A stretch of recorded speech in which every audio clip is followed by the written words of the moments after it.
अस्सलामुअलैकुम। मेरा नाम है सलीमान बराचा और मेरे इदारे का नाम है पाकिस्तान तरबियत स्कूल। मेरा इदारा बनाने का मकसद ये था कि बच्चों को अच्छी से अच्छी तालीम दी जाए। हमारे यहाँ मैंने देखा है आजकल के माहौल में सिर्फ स्कूल खोलने का मकसद है पैसे बनाना, पैसे कमा लिए, फीसेस ले ली, लेकिन तालीम का वो मयार नहीं जो मिलना चाहिए। तो मैंने जो इदारा बनाया है उसमें मैंने बच्चों के लिए आसानियाँ पैदा करनी है, टीचर्स के लिए आसानी। आज मेरे टीचर ट्रेनिंग के टॉपिक से फर्स्ट वीडियो है कि टीचर को ट्रेन किस तरह करना है, कि बच्चों को कैसे पढ़ाना है इन्होंने ना। तो सबसे पहले टीचर को मैं ये बताना चाहता हूँ, इस वक्त टीचर सब मौजूद है मेरे साथ। सबसे पहले तो टीचर्स को ये पता चाहिए, हमारा टीचर को ये पता होना चाहिए कि हमारा मकसद क्या है। ओनली फॉर टीचिंग के लिए हम लोग थोड़ी आते हैं। टीचर का मतलब ये होता है कि टीचर उस्ताद जो होता है वो बच्चों के लिए मेंटोर की हैसियत रखता है। बच्चों को उसको अपना आइडियल समझते हैं कि हमारे टीचर बैठते कैसे हैं, उठते कैसे हैं, बात कैसे करते हैं। हालांकि आप देखें बच्चे वालिदैन में घर को इतना नोटिस नहीं करते जितना टीचर को नोटिस करते हैं कि टीचर स्कूल क्लास में क्या कर रही हैं, टीचर क्लास में कैसे बैठती हैं, किस तरह से बात करती हैं, टीचर का एटीट्यूड कैसा है, बात करने का अंदाज कैसा है और टीचर के रवैया कैसा है। देखा, टीचर का सबसे पहले रवैया बच्चों से बहुत अच्छा होना चाहिए। छोटी क्लास के टीचर्स हैं तो वो बच्चों के साथ प्यार मोहब्बत से, जैसे बच्चे जो हैं छोटी क्लास के बच्चे वो गुस्से से नहीं पढ़ते कभी भी, और बच्चे को कुछ नहीं आ रहा आप बोले मैं हेल्प कर देती हूँ। कुछ बच्चे ऐसे होते हैं, हर बच्चे को एक लाठी से नहीं हाँकना चाहिए। हमारे यहाँ अक्सर देखा गया सब बच्चों को एक ही लाठी से हाँका जाता है। कोई बच्चा ज्यादा टैलेंटेड होता है, किसी में टैलेंट कम है, कोई बेहतर पढ़ सकता है, किसी को लिखना अच्छा आता है, कोई पढ़ अच्छा लेता है। तो हमारे यहाँ क्या देखा गया, भाई जो भी बच्चा है सबको एक ही तरीके से काम करवाया जा रहा है। कोई बच्चा ज्यादा कमजोर है तो टीचर को चाहिए उसकी थोड़ी सी हेल्प करे, उसकी मदद करें। अच्छा, सबसे पहले उस्ताद का रवैया, टीचर का रवैया बच्चों का कैसा होना चाहिए। टीचर का रवैया अक्सर ये देखा गया है कि कोई टीचर घर से अगर कोई लड़ाई होती है, घर में कोई मामला खराब है तो वो आके स्कूल में गुस्सा जो है बच्चों को उतर रहा होता है। अक्सर मैंने ये देखा है, घर की कोई परेशानी है या घर में कोई मामला है तो टीचर्स क्या करती हैं, भाई जो बच्चा ज्यादा पता होता है भाई ये बच्चा क्लास में कमजोर है, आज ये काम करके नहीं आया होगा, तो सारा गुस्सा उसी बच्चे को उतर रहा होता है टीचर्स का। अक्सर स्कूलों में ऐसा भी देखा गया, टीचर इस तरह की गलतियां करती हैं। तो मैं चाहता हूँ मेरे जो इदारे के जो टीचर्स हों उनको पता होना चाहिए कि बच्चों को पढ़ाना कैसे है, बच्चों को साथ लेकर चलना कैसे है। एक टीचर ही होते हैं जो बच्चों को जीरो भी बना सकता है और जो बच्चों को हीरो भी बना सकता है। तो आपको पता है कि हमारे यहाँ तो जिस तरह असले का लाइसेंस होता है, ड्राइविंग लाइसेंस है, यूरोप कंट्रीज में टीचर्स का भी लाइसेंस होता है। उनका मानना ये है और उनका मानना बिल्कुल सही है, 100% मैं इस बात को मानता हूँ। वो कहते हैं कि गोली से एक बंदा मरेगा, अगर कोई किसी को शूट करेगा तो एक ही बंदे की मौत आएगी या 10 बंदों की। टीचर एक ऐसा वो है कि अगर वो अच्छी बच्चों को पढ़ाएगा, अच्छी ट्रेनिंग देगा तो वो नस्लें संवर जाती हैं बच्चे की। आप बच्चे नहीं बना रहे, आप उसकी नस्ल संवार रहे हो, उसकी नस्लें संवरेंगी आपकी वजह से। तो ये टीचर्स के ऊपर होता है कि किस तरह हमने बच्चों को साथ लेके चलना है, उनका एटीट्यूड आहिस्ता आहिस्ता उन पे कैसे हमने काम करना है। और ये भी देखा गया है कि टीचर्स जो हैं उनको खुद नहीं पता होता है हमें पढ़ाना क्या, उनको खुद नहीं पता होता कि हमने बच्चों को ट्रेन करना है कैसे है। और बहुत सारे टीचर के बारे में ये बात भी समझ, कोई बच्चा उसके उठ के अगर कोई सवाल करता है टीचर से कि मिस मुझे ये बताएं, शट अप, बैठ जाए, तो मैं अपने इदारे को टीचर को स्पेशल तौर पर ये बात कहना चाहता हूँ, किसी बच्चों का मैं शट अप कॉल नहीं देनी कि जो बच्चे सवाल ज्यादा पूछते हैं वो सीखते भी ज्यादा है। एक जब मैं स्कूल पढ़ा रहा था तो मेरे सामने एक वाकया हज़रत यूसुफ अलैहिस्सलाम का, मुझे स्टूडेंट्स ने पूछा कि सर हमें यूसुफ अलैहिस्सलाम का वाकया सुनाते हैं। तो जब मैंने उस वाकये को पहले सुना हुआ था, लेकिन काशी में रोक देना ये बात मैं पहले वीडियो में कर। तो आजकल के जो स्टूडेंट हैं वो इतने ज्यादा ज़हनी दबाव का शिकार हैं।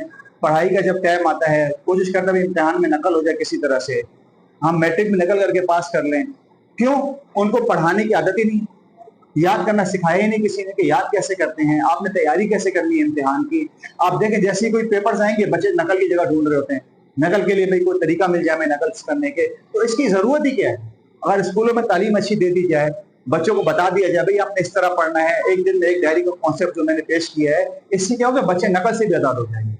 अब हमारे स्कूलों में क्या होता है, यही देखा गया पूरा साल बच्चों को तालीम दी जाती है, ना बच्चों को तवज्जो की जाती है, ना बच्चों को सही से ध्यान दिया जाता है, ना उनके कोई टेस्ट लिए जाते हैं। हालांकि देखा ये बात ये भी सामने सुनने में आई है कि टीचर खुद नकल करवा रही होती है, करें देख कर करें। ऐसा क्यों है?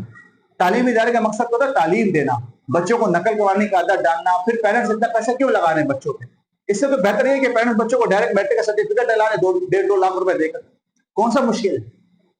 अगर एक बच्चा 10 साल स्कूल में आ रहा है, 13 साल किसी इदारे में आ रहा है और 13 साल के बाद अगर वो नकल करके पास हो तो मेरे ख्याल से उनके पेरेंट्स ने उनका पैसा जाया किया। ना उसको पढ़ना आ रहा है, ना उसको लिखना आ रहा है। मैंने जब इदारा खोला, मेरे पास कुछ ऐसी भी टीचर्स आई जिन्होंने दूसरे स्कूल में पढ़ा रही हैं, उनको खुद रीडिंग करना नहीं आती। जब मैंने उनसे पूछा रीडिंग करें, उनको रीडिंग करना नहीं आ रही। तो कैसे टीचर बन गए? इदारों ने कैसे रख लिया ऐसे टीचर्स को जिनको खुद रीडिंग करना नहीं आती, जिनको खुद पढ़ना नहीं आता? वो पढ़ा रही है बच्चों को, तो वो क्या पढ़ाएंगे आप बताएं मुझे। तो मैं अपने टीचर्स को, मैं अपने स्टाफ को ये कहना चाहता हूँ, कोई भी परेशानी है, कोई भी मुश्किल होती है, इंसान है, मुझसे गलती हो जाती है, आप बता रहे सर ये गलती हो गई, सर ये काम गलत हो गया। इंसान से सबसे काम गलत होते हैं, लेकिन इसका मकसद ये थोड़ी कि अपनी गलती पे डट जाना, नहीं कि हमने सही काम कराया है या हम बच्चों को एंड में नकल करा के पास करा देंगे या बता देंगे आपके पेपर क्लियर है, ऐसा नहीं होगा। हमने कोशिश करनी हमारे इदारे के जितने बच्चे हैं वो पढ़ के पास हो, पढ़ के पास हो, नकल करके पास ना हो। कुछ दिन पहले की बात है, मेरे सामने एक वाकया है, मैंने कहा आप टीचर से शेयर कर दूं मैं कि आजकल टीचर्स कर क्या रहे हैं। वाकया मेरे सामने ये आया कि एक बच्चा है मेरे पास, उसके साथ मेरे को 12-13 सौ रुपए का लेन देन था पैसों का। तो वो बच्चा कहता मुझे सर लिख कर दे। मैंने कहा इतना मुश्किल हिसाब तो नहीं कि आप भूल जाएंगे। बोला सर मैं बहुत परेशान हूँ। मैंने कहा क्या परेशानी? बोला मेरे कुछ दिनों बाद पेपर है और हमारे टीचर हमें डीमोटिवेट कर रही है। उसके अल्फाज थे कि टीचर हमें डीमोटिवेट करते हैं कि आप नहीं पढ़ सकते, आप पास नहीं होगे, आप नकल के लिए इतने पैसे जमा करा दें, हम आपको नकल करा के पास करा देंगे। तो मैं चाहता हूँ मेरे टीचर और बच्चों को मोटिवेट करें। यार मैं आपकी हेल्प करती हूँ, बताओ क्या मुश्किल हो रही है, मैं आपके साथ हेल्प करा देती हूँ, मैं आपकी तो याद करवा देती हूँ आपको। तो टीचर को ऐसा होना चाहिए, ना कि बच्चों को डीमोटिवेट करना। आप ये कर ही नहीं सकते, यार क्यों नहीं कर सकते? आप करवाना ही नहीं चाहते, तो टीचर से जिम्मेदारी ना बच्चों को तैयारी करवाना। आप टीचर खुद कह रहे हैं आप फेल हो जाओगे, आपको काम नहीं आता। मैं कहता हूँ जो बच्चा का थोड़ा सा लेजी है, पढ़ने में कमजोर है ना, उसको पासिंग मार्क्स देके पास कर दो, अगली दफा पढ़ जाएगा। अगर हम उसको फेल करते रहेंगे ना, वो पढ़ना छोड़ देगा। थोड़ी सी हेल्प कर दो उसकी, उसके लिए आसानी पैदा कर दें आप। बाजू बेहतर इससे है कि आप उसको बोले नालायक, निकट्टू, काम ही नहीं आता आपको, तुम कुछ भी नहीं करके आते। अगर थोड़ी सी टीचर हेल्प कर देगी, एक थपकी ना, टीचर की एक थपकी बच्चे को कहां से कहां पहुंचा देती है, और एक ताना बच्चे को पता नहीं कहां से जमीन के अंदर तक पहुंचा देती है। तो टीचर का बड़ा रोल है, आपका जो रोल है ना बच्चों की जिंदगी बहुत अहम है। आप बच्चों के साथ जो बात करेंगे, थोड़ी आपकी अच्छी बात बच्चे को कहां से कहां पहुंचा सकती है, और आपका एक गलत जुमला बच्चे को, स्टूडेंट को क्या क्या सोचने मजबूर कर सकता है। तो मैं ये चाहता हूँ जो मेरे इदारे के टीचर हो बच्चों को अच्छे से ट्रेन करें, जो बात समझना है वो हमसे पूछ लें, मुझसे पूछ लें, सर ये समझ नहीं आ रहा, मुझे नहीं आएगा, मैं अपने साथ से पूछ लूंगा, मैं आपको जिंदगी में सॉरी कर दूंगा, यार मुझे खुद भी नहीं आ रहा। उसमें कोई शर्म की बात थोड़ी है, हम तो दुनिया में आए सीखने के लिए, कोई इंसान परफेक्ट हो ही नहीं सकता।